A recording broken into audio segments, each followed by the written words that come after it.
बिस्मिल्लाहिर्रहमानिर्रहीम नहमदुहु नसल्ली अला रसूलिहिल करीम अम्मा बाद। अस्सलाम वालेकुम नाज़रीन, हम आपको वेलकम कहते हैं आपकी दादी के किचन में। आज हम आपके लिए लेके आए हैं स्पेनिश ऑमलेट की रेसिपी इन पाकिस्तानी स्टाइल जी। तो इसके लिए हमने 3 अंडे लिए हैं, 2 आलू हैं, 1 प्याज है, 1 गट्ठी हमने हरी प्याज की ली है और 100 ग्राम हमारा ऑयल है। और हमने मसाला जात में लिए हैं 3/4 टीस्पून हमारा है नमक का और 3/4 टीस्पून ही हमारी पिसी हुई लाल मिर्चें हैं। पिसी हुई लाल मिर्चें ऑप्शनल है। और हाफ़ टी स्पून हमारा ज़ीरा है और हाफ़ टी स्पून हमारी पिसी हुई काली मिर्चें हैं जी। पिसी हुई लाल मिर्चें और ज़ीरा इसमें ऑप्शनल है ये, क्योंकि हम लोग पाकिस्तानी हैं, हम लोग लाल मिर्चें ज़रूर इस्तेमाल करते हैं, इसलिए हम इसमें इस्तेमाल कर रहे हैं। वरना स्पेनिश ऑमलेट में पिसी हुई लाल मिर्चें और ज़ीरा इस्तेमाल नहीं होता, सिर्फ पिसी हुई काली मिर्चें और नमक ही इस्तेमाल होता है।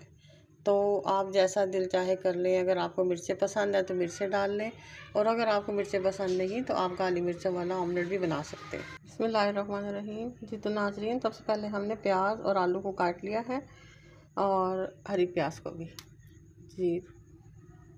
सबसे पहले हम एक ऑयल लेंगे, इसको हमने फ्राइंग पैन में डाल देना है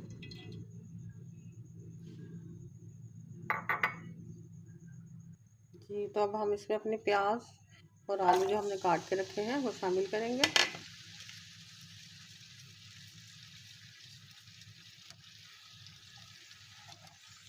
और इसको फ्राई कर लेंगे। आंच हमने हल्की रखनी है। 5 से 7 मिनट तक हम इसको फ्राई करेंगे, जब तक कि हमारे आलू गल ना जाए। तो नाज़रीन, आंच हमने हल्की रखनी है, वो इसलिए ताकि प्याज हमारी जले नहीं और आलू भी हमारे गल जाए, उसमें कलर भी ना आ जाए।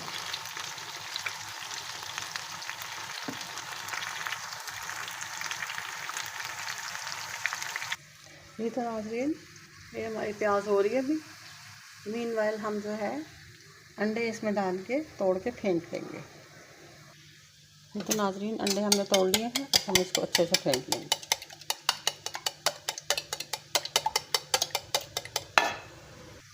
ये तो नाज़रीन, हमारे आलू गल गए हैं, फ्राई हो गए अच्छे से। अब हम इनको निकाल लेंगे। पहले हम इसको छन्ने में इसलिए डाल रहे हैं ताकि इसका सारा ऑयल जो है वो निचड़ जाए। ये तो नाज़रीन, हमने अपना प्याज और आलू निकाल लिए हैं फ्राई करके। अब हम इसमें बाकी तमाम मसाला जात शामिल करेंगे। सबसे पहले हम इसमें हरी प्याज शामिल करेंगे अंडों में। हम मसाला जात शामिल करेंगे और इसको अच्छे से फेंट लेंगे। उतनी देर तक हमारा आलू और प्याज जो है वो थोड़ा ठंडा हो जाएगा। ये तो नाज़रीन, अब हम इसमें अपना आलू और प्याज भी शामिल करके अच्छे से फेंट लेंगे।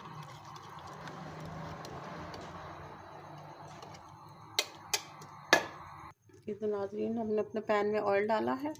अब हम इसमें अपना मिक्सर डाल देंगे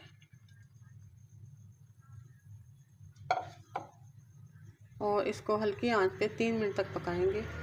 फिर ये अपनी साइडें छोड़ देगा, फिर हम इसको पलट के दिखाते हैं आपको। दोनों साइडों से हमने 3-3 मिनट तक पकाना है जी। तो जब ये पक रहा तो इसको ढक देंगे हम। अभी हमने 3 मिनट तक इसको हल्की आंच पे पकाना है, फिर पलट लेना है। तो नाज़रीन, इसको हमने पलट लिया है। अब हम इसको दूसरी तरफ से भी 3 मिनट तक पकाएंगे। तो अब हम इसको वापस पैन में शिफ्ट कर देंगे। जैसे नाज़रीन, इसको हम ढककर 3 मिनट तक दूसरी साइड से पकाएं, फिर हम आपको इसको डिश आउट करके दिखाते हैं। जी तो नाज़रीन, हमारा स्पेनिश ऑमलेट तैयार है। उम्मीद है कि आपको हमारी रेसिपी पसंद आएगी। मेरी वीडियो को लाइक करें, सब्सक्राइब करें, अपने दोस्तों को शेयर करें, दुआओं में याद रखिएगा। अल्लाह हाफ़िज़।